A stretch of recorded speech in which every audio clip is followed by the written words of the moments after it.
ہم نے وہ ذمہ داری کسی اور کی لگا دی.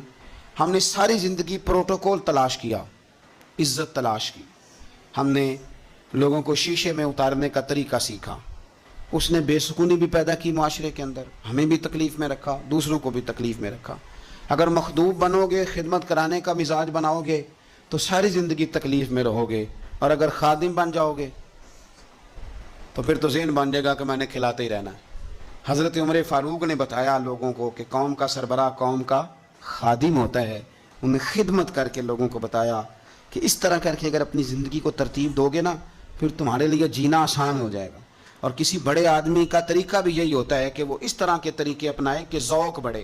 حضرت عمر کو لوگ کام کرتے ہوئے دیکھتے تھے تو ان کا ذوق بڑھتا تھا, ان کا بھی دل کرتا تھا. وہ کہا تھا نا اقبال نے, وہی ہے تیرے زمانے کا امام برحق جو تجھے حاضر و موجود سے بیزار کرے اور موت کی شکل میں دکھلا کے تجھے جلوہ یار زندگی تیرے لیے اور بھی دشوار کرے, مشکل کر دے تیرے لیے جینا. وہی ہے تیرے زمانے کا امام برحق. تو حضرت فاروق اعظم کے اس کردار کو سمجھیں. دعا ہے اللہ تعالی ہمیں ان کے نقش قدم چلنے کی توفیق عطا فرمائے. آخر دعوانا